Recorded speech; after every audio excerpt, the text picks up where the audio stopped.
La política puede parecer un laberinto, pero con una lupa se ve todo más claro.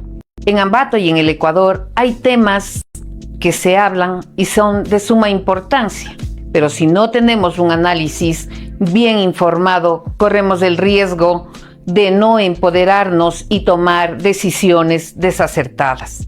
Por eso se creó Lupa Ciudadana, un podcast que te acompañará todos los viernes a partir de las 20 horas y donde hablaremos de política en lenguaje sencillo. Acompáñanos. Buenas noches, bienvenidos a este quinto episodio de Lupa Ciudadana. Vamos con el invitado de hoy. El invitado del día de hoy en Lupa Ciudadana es Diego Mosquera Mori.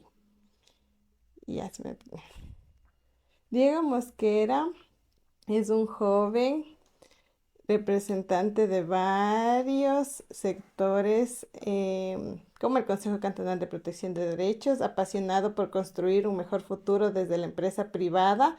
Cree él en el poder de las ideas, la acción y el compromiso para transformar realidades. Su energía está enfocada en generar impacto positivo tanto en los negocios como en la comunidad. El deporte es parte de su esencia, disciplina, constancia y trabajo en equipo. Ese es nuestro invitado de hoy.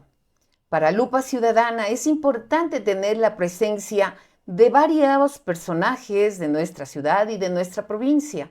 Y qué mejor tener en este quinto episodio a un joven que se ha destacado y que vamos a conocer hoy mucho de él. Diego, buenas noches, bienvenido. ¿Quién es Diego? Cuéntame desde tu niñez, cómo fue tu adolescencia. En eso nos vamos a enfocar ahora. Perfecto. ¿Quién es Diego? Neida, buenas noches, muchas gracias por la invitación a este espacio tan importante para la sociedad, para ir construyendo nuevos perfiles ciudadanos, ¿no? Hablamos de perfiles ciudadanos. En realidad, bueno, Diego Mosquera es un joven ambateño, amante de su tierra, de su ciudad, confía en que los mejores días para su ciudad están muy prontos a llegar. En realidad tuve una infancia y una niñez hermosa, increíble, siempre con mi padre, mi madre, mi hermana, en una familia que siempre se ha destacado en la parte empresarial. Creo que esa es una insignia que tenemos hasta el momento y que siempre la llevamos con mucho orgullo, el ser fundadores de una empresa que ha dado mucho trabajo a la ciudad y bueno, es algo de lo que siempre nos jactamos de mucho honor. He sido deportista, he hecho lo que más he podido en mi vida de deportes. ¿Desde niño? Sí, desde muy niño en ¿Qué realidad. deporte practicas, Diego? Bueno, siempre he sido muy inmerso en lo que es el ciclismo. He hecho casi todas las modalidades del ciclismo. Y pues ahora, bueno, ya dando un poco más el paso en la vida, de lo que es la vida familiar y también de profesional, lo hago solo como mantenimiento personal. ¿En qué escuela estudiaste, Diego? Estuve en algunas escuelas, estuve en la Escuela Atenas, en el Nuevo Mundo y terminé en el Colegio Shekinah. ¿Y a quién recuerdas de tus profesores? ¿Qué es lo que más te gustaba hacer? ¿Qué materia te gustaba? En realidad no era muy bueno para los números, me gustaba la química ya en los últimos años, inglés no era bueno, pero me gustaba bastante, creo que aprender lenguas es base fundamental para cuando uno... ¿Hablas lenguas? ¿Cuántas? No, ¿Cuáles? en realidad español al 100% y inglés no lo domino, pero creo que lo manejo. Y sí, he intentado aprender algo de quichua en su momento y eso es lo que por ahora he hecho en realidad. Y de ahí, bueno, tuve sí buenos profesores, los recuerdo bastante, en la época de la universidad igual. Creo que ahí es donde uno más debe ya enfocarse en lo que va a ser su vida futura porque... bien o mal, definimos cómo va a ser nuestro actuar y en la vida profesional. Hoy ¿Qué carrera definiste seguir en la universidad? soy ingeniero en administración de empresas y negocios y tengo un MBA. Muy bien, entonces, cuando nos decías que tú perteneces a una familia de empresarios que ha hecho mucha empresa aquí, ¿eso te guió para que tú puedas tomar esa decisión de seguir administración de empresas? Completamente, completamente. Yo creo que, bueno, siempre, ahí tengo un recuerdo que siempre lo compartimos en familia y es los almuerzos de sábado en la mesa grande de la casa de mis abuelos. Y claro, siempre comentando sobre temas empresariales, tanto empresariales como políticos, ¿no? Hemos sido también una familia que ha estado inmersa en lo que es la política local, tanto como ciudad como provincia. Creo que hemos dado buenos políticos, tanto como mi abuelo en su momento, mi tío también en su momento, y pues las futuras generaciones que también vendrán en la parte política. ¿Cómo no? Antes de que vayamos a quién es tu familia, tu papi, bueno, los conocemos a todos, el gusto de conocer a tus abuelitos. ¿Qué ¿qué hiciste tú en el colegio? ¿Qué es lo que más recuerdas de tu época de adolescencia? Bueno, yo estuve en el colegio Shekinah, fui presidente del consejo estudiantil 2 años. ¿Qué tal es esa experiencia? ¿Qué te enseñó ser presidente del Consejo Estudiantil? En realidad, bueno, creo que era un colegio muy sui generis, creo que es la mejor experiencia que tuve dentro de mi adolescencia, haber encajado en ese colegio. Fue importantísimo para mí. Aprendí bastante, en realidad era un colegio que no destacaba mucho en el tema social.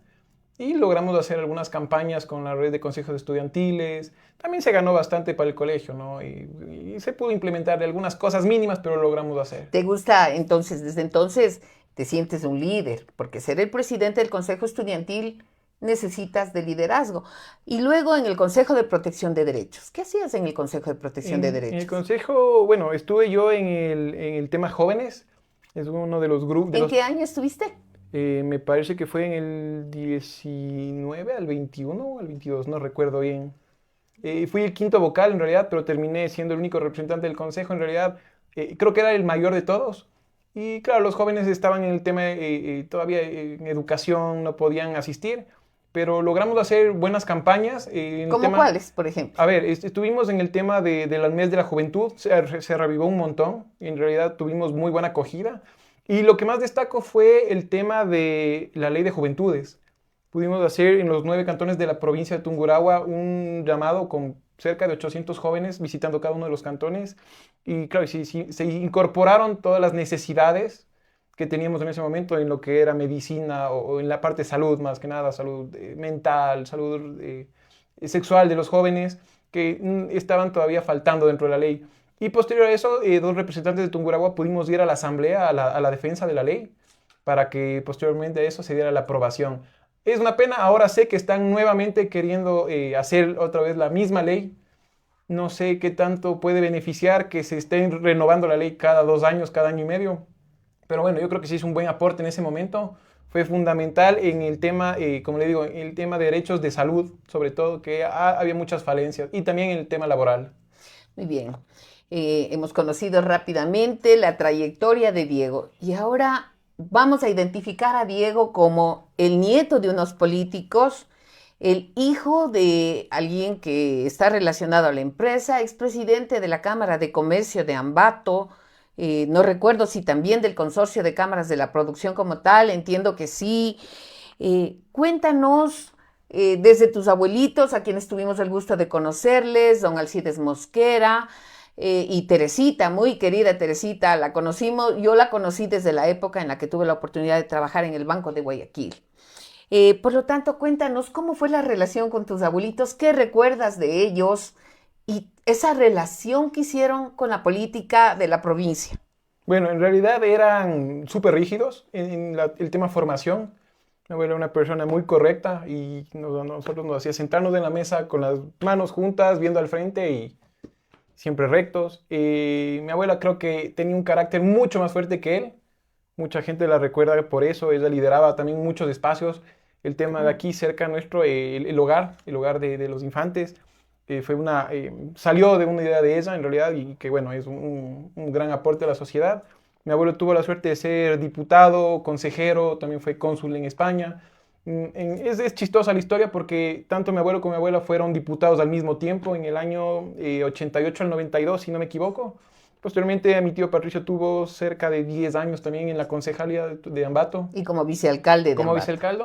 Y claro, de ahí mi papá tuvo 3 años, un poquito más, por el tema de la pandemia. Dentro de la Cámara de Comercio es un gremialista completo. Por suerte, mucha gente lo reconoce como uno de los mejores gremialistas de la ciudad. Fue también, creo que ha sido el único vicepresidente del Comité Empresarial Ecuatoriano de nuestra provincia. Eso es algo que hay que destacar en realidad, porque el Comité Empresarial es el gremio cúpula en el país, ¿no? Y llegar a esos puestos para alguien de provincia es súper complejo. Él tuvo la suerte de que la presidenta de ese momento escogió a su perfil como su acompañante en la vicepresidencia, fue Caterina Costa. Bueno, sí, mira, hablando del Comité Empresarial Ecuatoriano, y realmente ha sido importante para Tungurahua estar inmerso en ese espacio, el de la máxima representación del empresariado ecuatoriano, y ha sido vicepresidente Diego, en su momento fue vicepresidente también Francisco Vivero, en representación de la Cámara de Industrias, entiendo que Santiago Vargas, varios tunguragüenses han tenido ese honor y realmente digo un honor porque desde allí, desde el Comité Empresarial Ecuatoriano, se han hecho aportes en diferentes leyes, sobre todo, y también en los acuerdos y tratados de libre comercio que en determinado momento han sido gestionados precisamente por el empresariado. Ahora bien, cuéntanos, Diego, y vamos ahí a entrar a profundidad, cuéntanos qué haces tú en la empresa de tu familia, en qué número de generación están, porque es complejo. Las empresas de tipo familiar son complejas, no siempre llegan a la tercera generación. En la segunda, por lo general, estas empiezan a debilitarse o a desaparecer.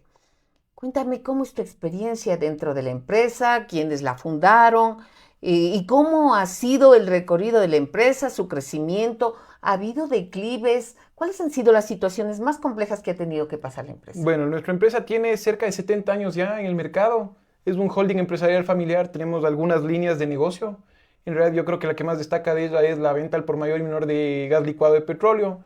Que además hacen muy buen servicio. Yo soy cliente y llega súper rápido. Muchas gracias. Y bueno, tenemos esa es nuestra línea madre, podríamos decirlo, pero nuestra principal línea, o la primera, digámoslo en este caso, es un broker de seguros, es Almocol, las siglas es Alcides Mosquera Colocador de Seguros. Somos el broker más antiguo de la zona central del país. Tenemos 69 años ya con ello. Yo ahí soy gerente, pero dentro del holding, como le decía, que tenemos transporte, comercialización de textiles, funjo como director comercial. Claro, mi padre es quien está al mando de la empresa y básicamente el trabajo es en realidad el manejo de números, lo que tiene que ver con la estadística, el incremento la planificación de las incremento ventas. Y baja de ventas en realidad, que es un mercado muy cíclico. En realidad va variando de acuerdo a cómo se va comportando también la sociedad, ¿no? Ahora, por ejemplo, la cola morada habrá un poco de incremento porque la gente empieza a consumir más gas por la cocina, en el tema fanesca, en el tema de Navidad o feriados. Siempre hay esos incrementos, entonces es más que nada ir controlando ese tema. En este paro que hemos, si bien es cierto, a Tungurahua, a la zona central, no ha habido una afectación mayor porque el paro ha estado focalizado, ¿no? Sobre todo en la provincia de Imbabura. ¿Hubo afectación a la gestión comercial que hacen las empresas? Sí, en realidad siempre es emergente todo esto, ¿no? Nos causa emergencia. El gas es un producto de primera necesidad, hay que reconocerlo. Es como si prendemos la luz, se prende la luz, abrimos el grifo de agua, cae agua, entonces lo mismo. Usted abre su cocina o abre el agua caliente y tiene que estar el agua caliente. Es un producto muy susceptible a todos estos bajones en el mercado porque la gente se atemoriza de que, bueno, nos van a encerrar 2 semanas, 3 semanas, me cargo de gas. Entonces es algo emergente, como le digo, porque tenemos mayor demanda. A veces la oferta sí está completa dentro del mercado, pero la gente aún con temor quiere seguir adquiriendo mientras más pueda. Hubo unos cuantos días que sí, en realidad todo apuntaba que también nos íbamos a bloquear acá en nuestra zona. No se dio por buena suerte en realidad y bueno, se estabilizó nuevamente el mercado. En tu experiencia y desde que estás en la empresa, ¿qué ha sido lo más difícil que les ha tocado a ustedes de enfrentar? Quizá la pandemia, quizá los paros.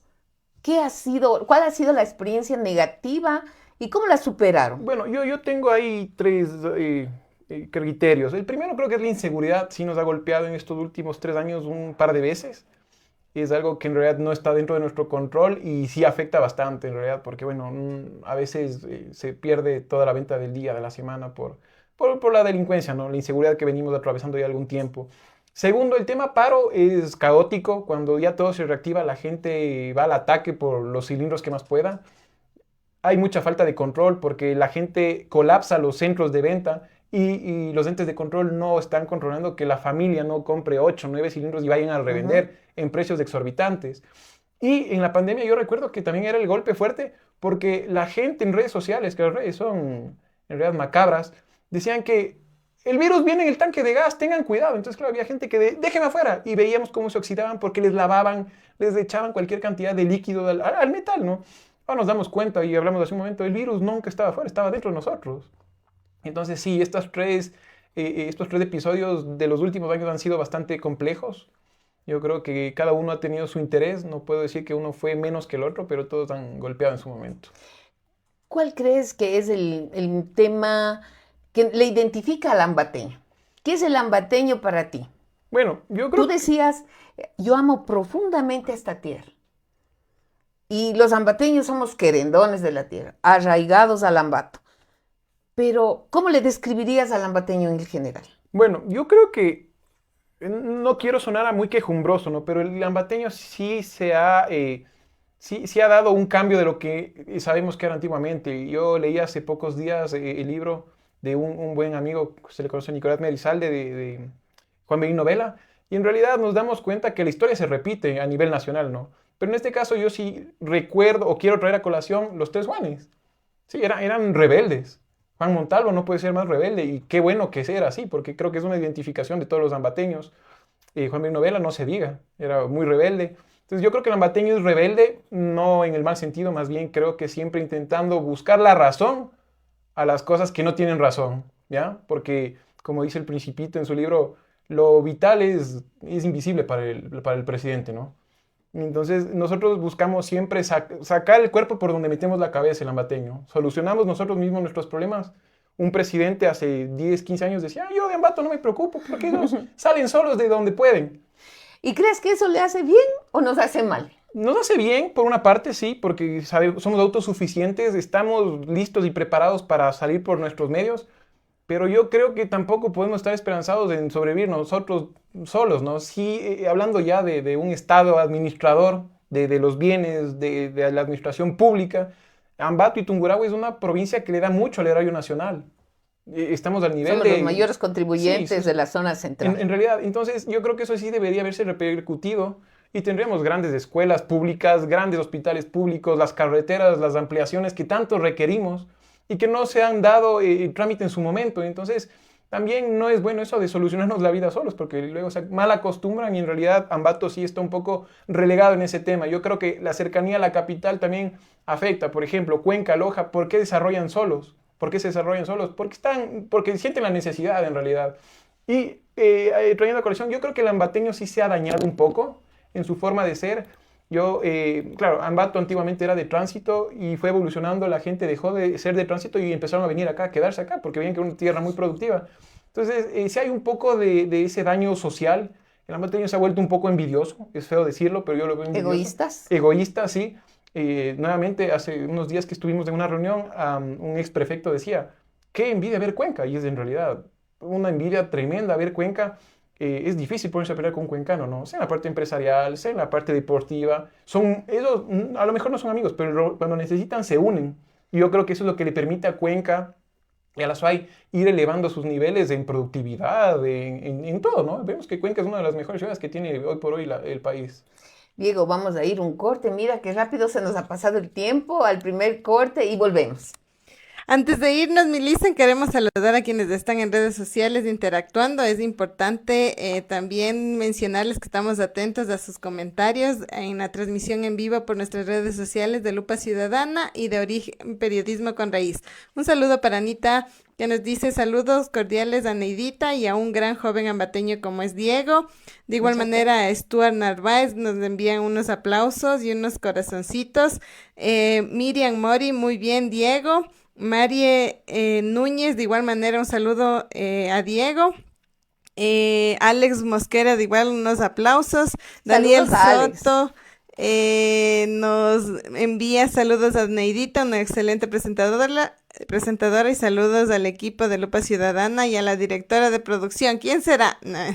Alexis Sánchez. Qué bueno saber saludos, que en Ambato, Alexis, y Tungurahua tengamos jóvenes capaces y visionarios como Diego. Saludos para él y a Neida por la acertada y dinámica conducción. Muchas gracias por su interacción y pues volvemos de unos cortes. También nos pueden seguir comentando si ahí existe alguna pregunta o quieren saber también algo más de Diego para responderle en el siguiente bloque. Nos vamos al corte. La política puede parecer un laberinto, pero con una lupa se ve todo más claro. En Ambato y en el Ecuador hay temas que se hablan y son de suma importancia, pero si no tenemos un análisis bien informado, corremos el riesgo de no empoderarnos y tomar decisiones desacertadas. Por eso se creó Lupa Ciudadana, un podcast que te acompañará todos los viernes a partir de las 20 horas y donde hablaremos de política en lenguaje sencillo. Acompáñanos. La política puede parecer un laberinto, pero con una lupa se ve todo más claro. En Ambato y en el Ecuador hay temas que se hablan y son de suma importancia, pero si no tenemos un análisis bien informado, corremos el riesgo de no empoderarnos y tomar decisiones desacertadas.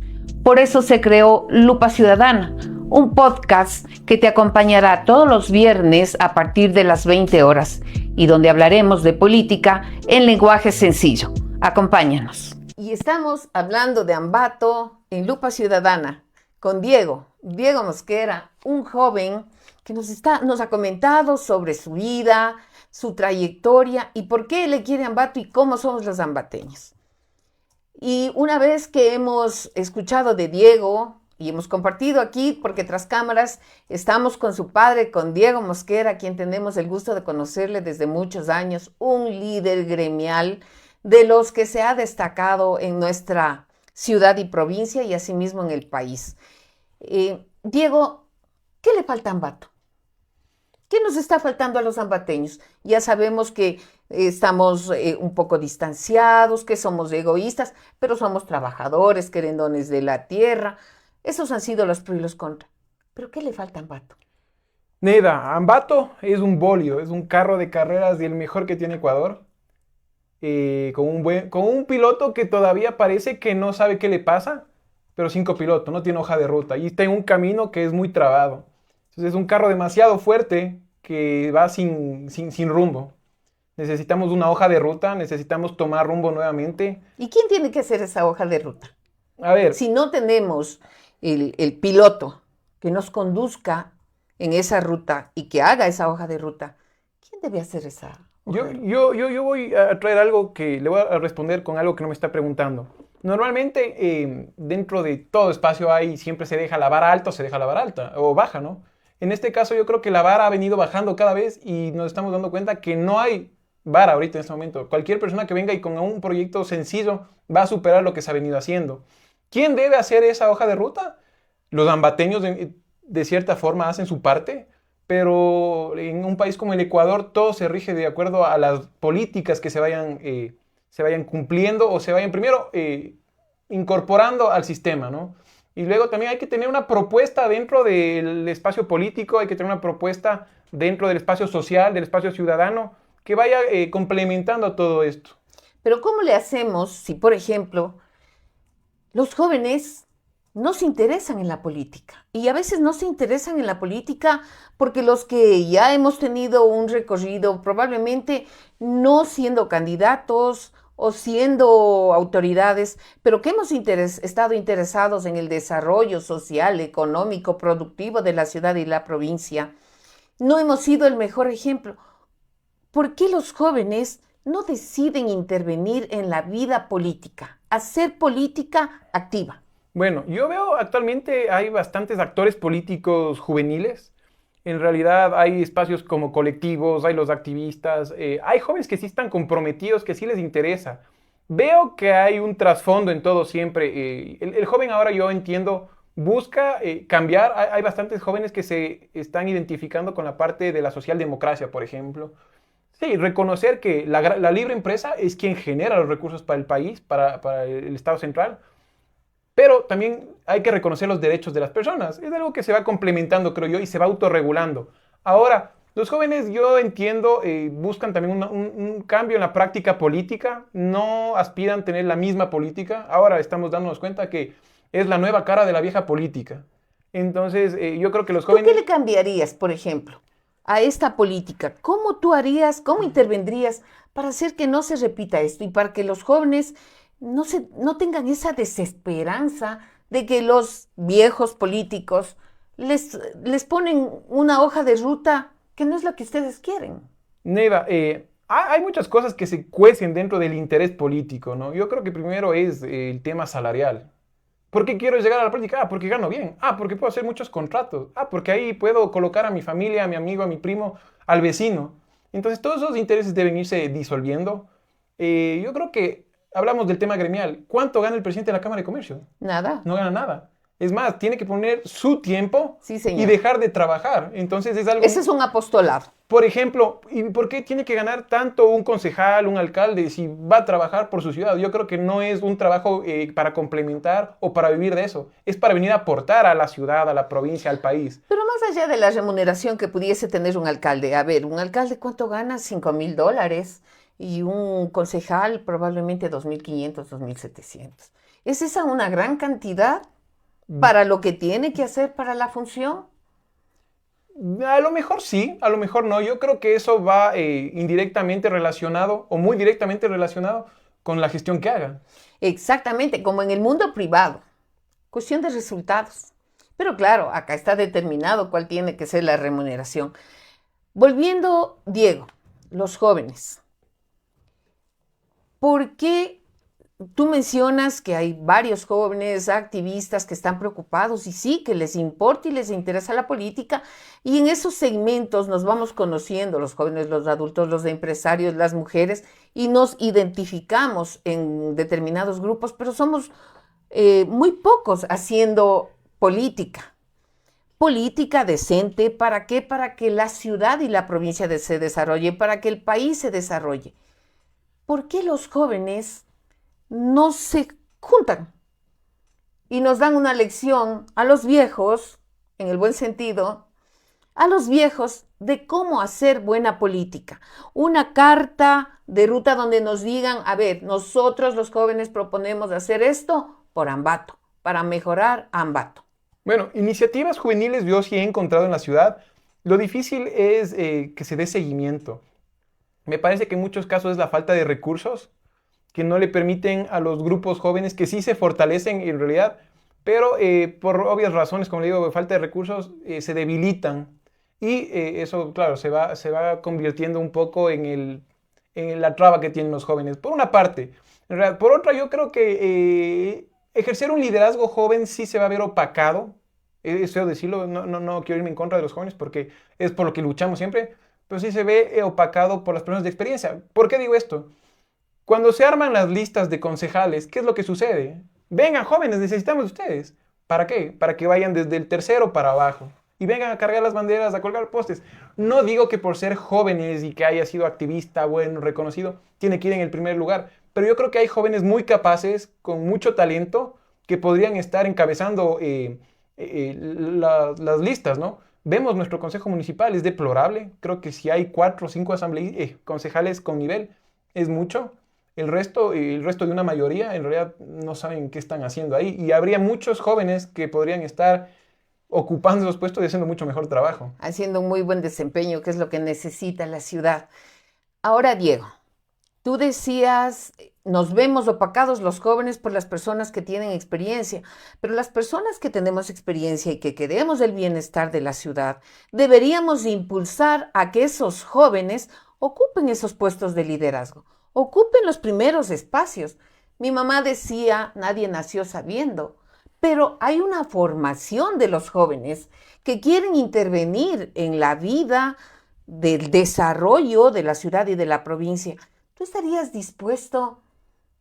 ¿Te gusta la empresa? ¿Has sido un líder estudiantil? ¿Te gustaría seguir los pasos políticos de tus abuelos, de tu tío?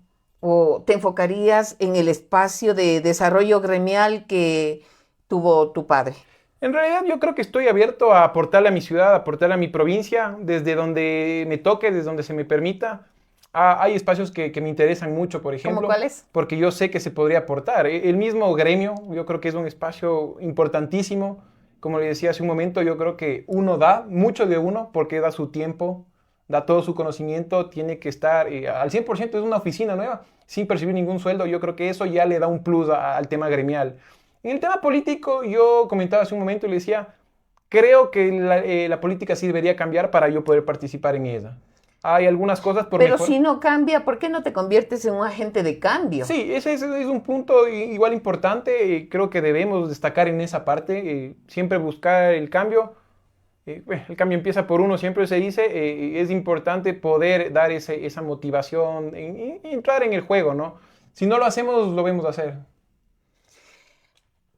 ¿Qué te gustaría hacer en la vida política?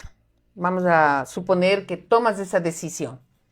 ¿Te gustaría estar en la vida política de la ciudad, en la representación que es el espacio del Consejo Municipal o en el espacio de la Asamblea? ¿Te has puesto a pensar alguna vez en esto? Sí, muchas veces. A ver, hace un rato yo le respondí y le decía que me interesa mucho el espacio gremial, me encanta, es algo que me apasiona. Eso en el sector privado. Creo que desde ahí puede darse un impulso de apoyo a carteras de Estado, por ejemplo, a las mismas alcaldías, como un inicio, ¿no? Y sí, en un futuro, ¿por qué no pensar en una alcaldía? Sí, me parece que Ambato necesita días mejores. Ambato está buscando días mejores, lo decíamos semanas atrás. Creo que tengo la capacidad, sé que podríamos hacer algo bueno en los próximos años y me interesaría mucho ese espacio. Creo que es, primero, para entrar a una alcaldía, no es que hay 5 o 6 alcaldes de Ambato, es uno solo. Entonces yo creo que esa sana competencia que debería existir entre candidatos es lo que le hace interesante al puesto, ¿no? Porque bueno, en el tema concejales sí es lindo, también se puede hacer mucho en el tema de las ordenanzas, pero claro, son 7 urbanos, 6 rurales, entonces ya es mayor número de concejales. Me interesa bastante eso, como digo, la asamblea no he pensado nunca, en realidad yo creo que es un puesto en el que quien vaya sí debe tener conocimiento de leyes. Yo en realidad sí quiero algún momento estudiar por complemento mío derecho, pero creo que es un espacio muy distinto al que yo aspiraría. Creo que la parte administrativa de una ciudad es fundamental. Porque ¿Y tú eres administrador? Sí, y si a la ciudad le va bien, a sus ciudadanos le va bien. Entonces por ahí más o menos enfoco yo mi visión. Absolutamente. Si a la ciudad le va bien, a todos nos va bien. Si a la autoridad le va bien, a la ciudad le va bien. Eso habiéndonos enfocado en la parte local. ¿Cómo le estás viendo ahora al Ecuador? ¿Qué estás pensando de lo que podría acontecer en la consulta? ¿Qué piensas del paro que a veces nos dicen que se acaba, que no se acaba? ¿Cómo ves tú la afectación que ha tenido este paro en lo nacional? La fragmentación, la polarización. ¿Ha habido esta polarización entre ecuatorianos? Quisiera conocer un poquito de cuál es tu opinión. Neida, sí, a ver, desde el contexto micro al macro, creo en lo nacional, ¿no? Actualmente tenemos un esquema que yo lo llamo maquiavélico. ¿Por qué? Porque únicamente tenemos 2 fuerzas en el Ecuador. Polarizados. Sí, o la morada, que quien actualmente lidera, o la contraria. Eso deja mucho sin espacio a gente que, como decíamos hace un momento, es muy valiosa y podría entrar a ocupar puestos y hacer una buena labor. Eso yo creo que ya nos va dando una afectación. Estamos próximos a un mes de una consulta. Yo no creo que sea un buen momento para el presidente. Está muy golpeado por todo lo que ha venido pasando desde hace 25 días atrás con el tema del paro. Es algo que conversamos ayer con mi tío. Decíamos, bueno, tal vez en el teléfono de esta persona está ganando el presidente. Tal vez en el teléfono de esta otra persona gana el paro. Pero ¿quién está perdiendo? Es el país. Pierde primero vidas humanas. Se han muerto ya 3 personas, es triste. Perdimos recursos todos los días. Ibarra, que es uno de los... Imbabura, pues, es una de las provincias más turísticas de nuestro país. Acaba de pasar un feriado de 4 días desolado. Creo que Baños a nosotros también nos dio la muestra de que no tuvo más que el 25% de su ocupación. Entonces, este paro sí nos ha golpeado, al igual que otros.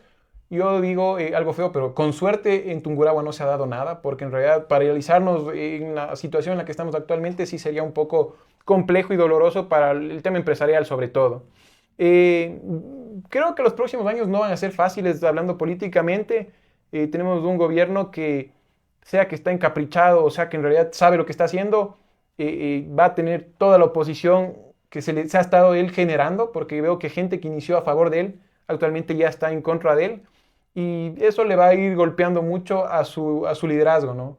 Entonces, creo que la inestabilidad en el Ecuador que venimos arrastrando desde hace más de 10 años, o bueno, desde hace 10 años, se va a mantener por lo menos en los próximos 3. ¿Qué le diría un joven como tú a un presidente joven como el que tenemos? Bueno, yo creo... Si tuvieras la oportunidad de conversar con él. Bueno, yo creo que... De todas las reuniones que se hacen en los sectores gremiales y más. Hay un dicho, ¿no? Que siempre dicen, el peor amigo de un joven es otro joven. Y muchas veces no porque hablemos mal, no necesariamente porque hagamos todo lo posible para que no, bueno, si se hace lo posible para que no lleguen entre jóvenes, eso hay que reconocer. Pero hay, Pero también eso nos pasa con los adultos y pasa entre mujeres. Lamentable, esa es la cultura que tenemos, la forma de actuar que tenemos, pero realmente si queremos tener un desarrollo, debemos actuar de otra manera, debemos reconocer a quienes tienen mejores condiciones, mejor conocimiento, que es lo que debería pasar racionalmente. justamente, y sucede que cuando un joven llega, debería pues demostrar por qué llegó, para que el resto de jóvenes puedan seguir teniendo también oportunidades. En este caso destacamos hace unos momentos de un asambleísta del correísmo, hay que decirlo, Yair Noriega de Pichincha, que creo que es la mejor exponente en la asamblea hoy por hoy. Muy buena. Y Muy claro, buena. tenemos un presidente que ha demostrado liderazgo, es indudable eso. Decisiones para mí algo tanto erradas en algunas cosas. ¿Cómo cuáles, por ejemplo? A ver, actualmente estamos enfrentándonos al paro que hablamos. Hemos visto cómo la fuerza pública sí puede enfrentarse a los intereses que tiene. Entonces, ¿ha habido represión? Represión, bueno, en el norte vemos que sí. En realidad hay que aceptarlo. Yo veo que ha habido, estamos conversando, hay 3 muertos ya. Ujú. Es un poco, sí, violenta la situación. Pero lo que yo iba es, ¿por qué contra el narcotráfico, por qué contra la delincuencia no podemos actuar de la misma forma? Estamos dándonos cuenta que sí estamos en capacidad de hacerlo. Entonces, por ahí yo creo que el discernimiento de ellos es solucionar lo otro y el resto dejarlo para después. Debería ser lo contrario. Primero es lo primero. Ahora, el tema la raíz del paro es de la eliminación del subsidio. El subsidio es algo que nos perjudica a todos en realidad. Era algo que debíamos hacerlo no ahora, sino hace mucho tiempo atrás. Por principio, la eliminación de los subsidios, quienes creemos que tiene que ser así, creo que esa es una medida acertada, ¿no? Completamente, pero posterior a la eliminación del subsidio entrega bonos, empieza a entregar bonos que en realidad ya van superando el tema de lo que era el valor de los El subsidios. ahorro. Entonces el uno y el otro como que no compaginan. Yo creo que esa toma de decisiones está afectando igual. Entonces, ¿ahí crees que era mejor tener una focalización a estas compensaciones? Es completamente claro eso, Neida. Yo creo que, a ver, la focalización debe ir a quien en realidad lo necesita. No es que no existen métodos para hacerlo, yo creo que son muy claros. ¿Quiénes son los que necesitan? El transporte primario, el tema industrial en su medida necesitará, pero si yo tengo plata para comprarme un carro de $60,000, como lo hace Leonidas Issa o lo hace el señor Vargas, es porque tengo plata para ponerle gasolina también, ¿no? Al costo que sea. Entonces, por ahí también yo creo que ambas partes tienen sus incoherencias dentro de las decisiones que se van tomando. Y entonces, ¿cuál sería el mensaje al presidente? Con toda esta explicación que nos has hecho, ¿tú qué le dirías este momento? Bueno, Ecuador tampoco viene pasando días fáciles. Necesita un liderazgo, sí. El ecuatoriano es un poco indómito, ¿no? Es difícil de dominarlo. Culturalmente tenemos un retroceso y yo creo que sí se necesita mano dura. Siempre lo hemos pedido. Cuando vino Correa se lo pedía. ¿Por qué mano dura? Porque los ecuatorianos, ¿qué somos? ¿Por qué tenemos que estar siempre pensando en esa mano dura? ¿Por qué, por ejemplo, el liderazgo que tenía Guillermo Lasso, quizá ese modelo no era bueno? Ahora escuchamos muy seguido que dicen el último demócrata que tuvo el Ecuador es Guillermo Lasso. Y entonces, ¿por qué no lo apoyamos cuando tuvimos la oportunidad de hacerlo? A ver, bueno, yo, Guillermo Lasso, creo que ya estaba muy activo políticamente. Me refiero a que reconocía ya el tema ideológico, reconocía bastante el actuar de un lado, del otro lado. No veía una ejecutividad en su trabajo y me parece que por ahí falló todo. Si hablamos de estadista y de todo eso, al decir que hacía lo que el grupo grande quería, tal vez sí, pero me parece que tenía también errores. El Ecuador no es un país, a ver, nosotros reconocemos que el Ecuador al estar dolarizado es fuerte y el dólar nos salva, decimos muchas veces, ¿no? Si no estuviéramos dolarizados, ¿qué estuviera pasando? Pero por esa misma razón también el dólar sí no nos perjudica, pero nos obliga a nosotros a ser competitivos de cualquier forma. Porque es una moneda cara, no la devaluamos nosotros, no la podemos administrar nosotros de la forma como lo haríamos con el súper. No podemos imprimir billetes. Pero también tenemos que ver que la afectación no se vaya a quien en realidad paga impuestos, por ejemplo, que es el mediano empresario, no es el gran empresario el que hace eso. Y que el pueblo, que es quien en realidad no tiene a veces de acceso a completar sus ingresos para una canasta básica, tampoco tenga la afectación. Entonces, desde la época de Lenin, ahora Lasso, y bueno, después Lasso y ahora Novoa, creo que las medidas no han sido muy sociales las que se han venido tomando. han sido mucho más enfocadas en beneficiar ciertos espacios, ciertos segmentos, y claramente el pueblo es quien está perdiendo. ¿No ha sido que le ha faltado diálogo al gobierno previo a tomar esas decisiones? Porque de ahí se derivan los paros. Le pasó a Lenin Moreno, le pasó a Guillermo Lasso y le está pasando al presidente Noboa. ¿Por qué los ecuatorianos no tenemos esa cultura de primero socializar, conversar, informar en todo caso de qué decisiones se iban a tomar para que no existan estas reacciones que nos perjudican a todos? Yo comentaba lo mismo hace unos días atrás, me decía, bueno, más fácil hubiera sido ablandando el golpe, ¿no? Diciendo, oigan, va a pasar esto. Pero yo creo, usted, más bien le pregunto yo esta parte. Está bien, vamos a responder. ¿Usted cree que el pueblo hubiera aceptado esa como amenaza o esa anticipación de lo que iba a pasar? Me parece que la estrategia a lo mejor no estuvo bien tomada el haber hecho de la noche a la mañana o que nos despertemos con la noticia, pero ¿qué otro método había de hacerlo? En realidad yo quiero ser muy neutral, no quiero estar ni del lado del uno ni del otro. Creo que hay que atacar las cosas que hay que atacar muy visiblemente, pero hay otras cosas que en realidad, ¿cómo podíamos entrar a decirle, oigan, vamos a subir el diésel? El golpe hubiera sido el mismo, creo yo, pero de otra forma porque hubiéramos permitido que la gente ya se arme y sepa lo que iba a pasar, que es lo que está pasando ahora, ¿no? Simplemente, como le digo, fue un golpe seco. Si es que la constante de los gobiernos, de los presidentes, ha sido este actuar, también la constante de los grupos sociales, y en este caso de la CONAIE, ha sido protestar y paralizar. Y en estos dos programas anteriores que hemos hablado un poco del paro y ahora contigo, Diego, he pensado, hay otra forma de protestar. ¿Podría haber una innovación en eso? La mejor forma de protestar es paralizar el país. Estamos en contra del vandalismo, sin duda alguna. Eso es inaceptable. La paralización nos afecta a todos. Tú como joven nos podrías decir, quizá te estoy haciendo una pregunta compleja para responder este momento, pero ¿cómo tú de joven innovarías para hacer una protesta que sea escuchada, pero que no cause afectación al resto? Neida, yo creo que todos los derechos que nos hemos ganado han sido con dolor, ¿ya? Y yo creo que la única forma que en realidad puede dar efecto a una protesta es como se está haciendo. Y con fuerza, en realidad, y no me refiero a fuerza de armas, ¿no? Sino con fuerza, golpeando también los intereses de las personas. La paralización no estoy muy de acuerdo en realidad, porque los empresarios de Imbabura, del sector turismo, el sector está muy afectado. Golpeado, no tienen en realidad mucho que ver en lo que está sucediendo, pero bueno, han sido afectados. Pero todos los derechos que nos hemos ganado a lo largo de toda la historia republicana del Ecuador, creo que tú que has trabajado en derechos, conoces perfectamente cuáles son los derechos y cómo ha costado a las mujeres, por ejemplo, que ahora tengamos con tranquilidad esta facilidad de ir a votar, de ser candidatas, que antes no necesariamente pasaba, ¿no? Entonces tú conoces mucho de derechos, pero no hay otra forma, dices, de actualmente protesta. tenemos el tema mediático, ¿no? Las redes sociales golpean fuerte también, nos damos cuenta que pueden acabar con vidas de personas las redes sociales, pero yo creo que no tendrán el mismo impacto. Parece a mí que sí, la única forma de hacer algo que en realidad tenga un efecto y un eco que se refleje en algo real es lo que se está haciendo actualmente. Las redes sociales han logrado concitar y concentrar a muchos jóvenes en el Perú. ¿Cómo ves tú esta convocatoria que se hicieron los de la generación Z? Y claro, nos estamos saliendo un poquito, pero a propósito de lo que mencionas, en el Perú salen a la protesta los de la generación Z convocándose por redes sociales. ¿Cómo ves tú esta reacción, este uso de la tecnología?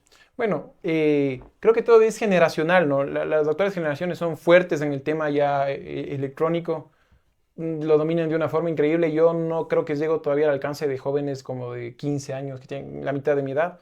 Pero sí es importante también ir sabiendo enfocar las redes sociales, ¿no? Son muy dañinas actualmente, no tienen buena información, no son una muy buena fuente de búsqueda. Decíamos al inicio, la mejor fuente de búsqueda es del TikTok, yo lo decía en son de chiste en realidad. No creo que es así, se presta mucho para desinformar o para descontextualizar. Nos damos cuenta que a lo mejor yo dije ahorita algo y en algún momento del futuro ocupan solo lo que dije al final. Ya dicen, ahí está, él dijo esto, entonces no es un buen método. Ahora, claro, masivamente tienen una llegada, nos estamos dando cuenta, como se dice en el Perú, la acogida que tuvo una convocatoria de jóvenes fue formidable y yo creo que si es que eso se usara de una buena forma, podría ser masivamente mucho mejor. Diego, ¿qué le quisieras decir tú a quienes nos ven a través de Lupa Media para que en Ambato podamos unirnos? ¿Cuál sería tu mensaje como joven? ¿Qué nos dirías a los jóvenes, a los más adultos, a las mujeres, a los niños? Mira, que no hemos hablado de los niños. ¿Qué mensaje le puede dar un joven a los niños para que se interesen en el desarrollo de la ciudad? Bueno, decía hace un momento, Ambato está buscando mejores días, está buscando salir del hueco, está cogiéndose de todos los muros para impulsarse. La preparación es fundamental dentro de la vida de una persona. Yo estimo que dentro de los próximos 6 años habrá un cambio en realidad muy interesante generacional en la provincia. Creo que estadísticamente vamos ya llegando a ese momento. Es el momento también de encontrar nuevos liderazgos. Sí, ayer estaba caminando por el Consejo Provincial y le vi a la viceprefecta y caminaba con la niña viceprefecta por un día. Entonces, claro, saludamos y ahí le conocí a esta niña. En realidad me parecía importante también esas didácticas, ¿no? Donde gente joven, niños de 10, 11, 12 años, pueden ya sentirse lo que es ser un líder por un día, en realidad, e ir complementando su formación y desde ya proyectándose. Creo que justamente con eso voy. La proyección que Ambato debería tener, hay grupos que ahora ya se están agrupando, están queriendo confluir juntos para ir formando esa hoja de ruta que hablábamos. Alinearse bien en esa hoja de ruta y en realidad yo creo que los valores son fundamentales en esto, ¿no? El líder que de aquí en los próximos 6 años, 8 años venga a dirigir nuestra ciudad, nuestra provincia, debe ser una persona íntegra. Por ahí creo que es lo principal. Antes que pedirle, oiga, amplíe las vías, oiga, haga una clínica, mejore el estadio Bellavista, digo cosas, que es una persona muy honesta. En realidad vemos que la política, y lo decía en un inicio, no es solo entrar al sueldo, no es solo entrar a posesionar gente en puestos importantes, a hacer contactos, influencias, sino entrar en realidad a servir. No es del arte de servirse, sino del arte de servir la política. Pero escuchando a la población, porque hay que construir una agenda escuchando a los demás, no simplemente desde el punto de vista de quién quiere ser el administrador o el legislador o quién va a hacer las funciones de fiscalización. Esto es escuchando a los demás y eso es algo que nos falta absolutamente. Casi todos, la mayoría no sabemos escuchar y creo que eso es fundamental. Antes de concluir, vamos a ir al control con Viviana y nos va a comentar si tenemos mensajes. Claro que sí, Lice. Queremos, dice, excelente intervención de Dieguito, Carlos Enrique Cáceres y María Núñez, futuro alcalde de Ambato. Así que ya le están viendo esos perfiles a Dieguito. Diego, felicitaciones. Eso es en tema de los mensajitos que nos han dejado y de igual manera es importante mencionar que justo en estas semanas estuvo realizando o se conmemoró el Día de la Mujer Rural, entonces es importante también mencionarlo y justo lo que decía Dieguito, está realizando el gobierno provincial el tema del bastón blanco de igual manera que es esta ruta con las personas con discapacidad visual y que también ha sido impulsado desde ese punto de vista. Entonces estamos viendo también que se conmemoran fechas importantes en el mes de octubre y se ve también que se está realizando varias actividades por el mes de las personas afroecuatorianas. Entonces ahí también se van realizando procesos en cuanto a eso.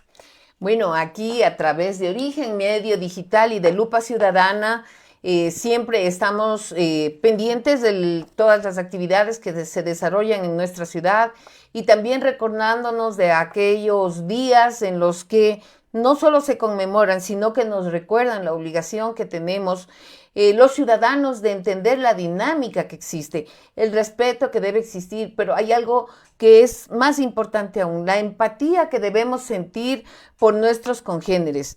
Un saludo para las mujeres rurales, a distinguidas amigas, a quienes admiramos, a quienes respetamos por el trabajo fecundo que han realizado desde sus diferentes espacios. Un saludo a quienes hacen la comunidad afroecuatoriana, Leonardo Mosquera, que siempre está en ese trabajo, incentivándonos a que entendamos los principios y las convicciones que tienen cada uno de esos espacios. Les esperamos la próxima semana. Gracias, Diego, por haber venido a Lupa Ciudadana.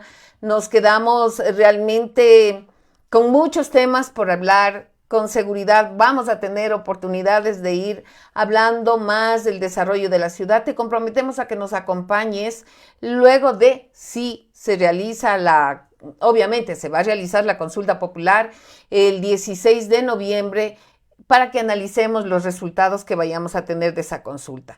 Ha sido un gusto poder estar con todos ustedes y nos vemos el próximo viernes en Lupa Ciudadana.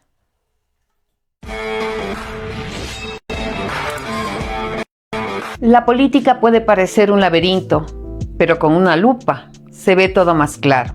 En Ambato y en el Ecuador hay temas que se hablan y son de suma importancia, pero si no tenemos un análisis bien informado, corremos el riesgo de no empoderarnos y tomar decisiones desacertadas.